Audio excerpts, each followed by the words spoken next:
नागपूर विद्यापीठाच्या कुलगुरू डॉक्टर मनाली क्षीरसागर यांनी राष्ट्रसंतांच्या समाधीचे दर्शन घेतले आहे।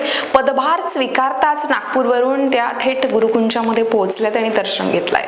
राष्ट्रसंत तुकडोजी महाराज विद्यापीठ नागपूरच्या कुलगुरूपदी नियुक्ती झालेल्या डॉक्टर मनाली क्षीरसागर यांनी पदभार स्वीकारल्यानंतर खुर्चीवर बसण्यापूर्वीच थेट नागपूर येथून श्री क्षेत्र गुरुकुंज आश्रम येथील राष्ट्रसंत तुकडोजी महाराज यांच्या महासमाधीचे दर्शन घेतले व आश्रमीय परिसराची संपूर्ण माहितीही जाणून घेतली आहे। अखिल विश्वाला मानवतेचा संदेश देणाऱ्या ज्या राष्ट्रसंतांच्या नाव विद्यापीठ आहे त्या महामानवाच्या महासमाधीला नतमस्तक होऊन विद्यापीठाच्या खुर्चीवर बसण्याची इच्छा ठेवून आज नागपूर येथून थेट गुरुकुंज आश्रम येथे आली असल्याचं ही मनोगत या प्रसंगी कुलगुरू डॉक्टर क्षीरसागर यांनी व्यक्त केले आहे। अतिशय आनंदाची बाब आहे ही माझ्यासाठी। वैयक्तिक दृष्ट्या या विद्यापीठाची माझी विद्यार्थिनी होते मी आणि तिथनं विद्यापीठाचा कार्यभार उच्च श्रेणीने सांभाळणं हा जो प्रवास आहे त्याचा मला स्वतःला पण खूप आनंद आहे। कारण हे भाग्य फार कमी लोकांना लाभतं की ज्या विद्यापीठातनं आपण शिक्षण घेतलं त्याच विद्यापीठात आपण सर्वोच्च पदावर विराजमान होणं आणि त्या अनुषंगाने येणाऱ्या जबाबदाऱ्यांचं अतिशय समर्थपणे पालन करणं। तर मला असं वाटतं की हा खूपच मोठा दैवयोग माझ्या नशिबात होता आणि मी त्या अनुषंगाने कुलगुरू झाले। संस्कारित पिढी घडवणं हे खरोखर खूप मोठं आव्हान आहे। त्याच्यात मी पिढीला नावं नाही ठेवणार, कारण जसे आपले पालक होते आणि त्यांनी जसं आपल्याला घडवलं आणि आपण जसं घडलो तसं कदाचित तेवढ्या समर्थपणे आपण आपलं पालकत्व कदाचित निभवू नाही शकलो। त्याच्यामुळे आपली पुढची पिढी तिला फक्त नावं ठेवण्यापेक्षा आपण जर थोडंसं आपल्या अंतर्मनात बघितलं की काय चुकलं तर सगळ्यांचं चुकलंय।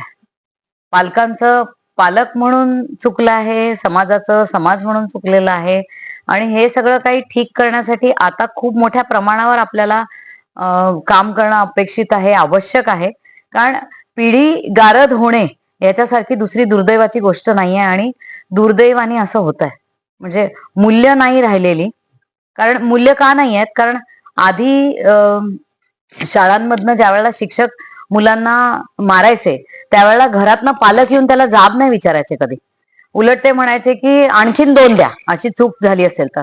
आता असं आहे की आपल्या पाल्याची चूक जरी झाली असेल तरी सुद्धा त्याचं समर्थन करायला आई वडील शाळेत पोहोचतात। तर ही या प्रकारची जर पालकत्व असेल तर ह्या प्रकारचीच मुलं होणार। तर ह्याला खूप मोठ्या सगळ्या स्तरांवर आपल्याला ठीक करणं आवश्यक आहे आणि मला असं वाटतं की विद्यापीठाचा खूप मोठा ह्याच्यात सहभाग राहणार आहे।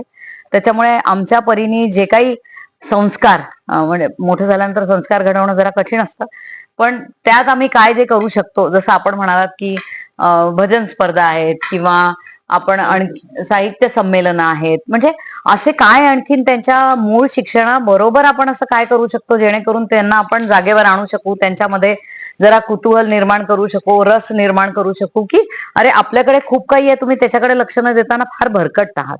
पण ते सांगून ऐकणार नाहीये आपण, काहीतरी ठोस जोपर्यंत काही करत नाही आणि त्यांना हळूहळू इकडे आणत नाही आणि ते होणार नाही असं नाही।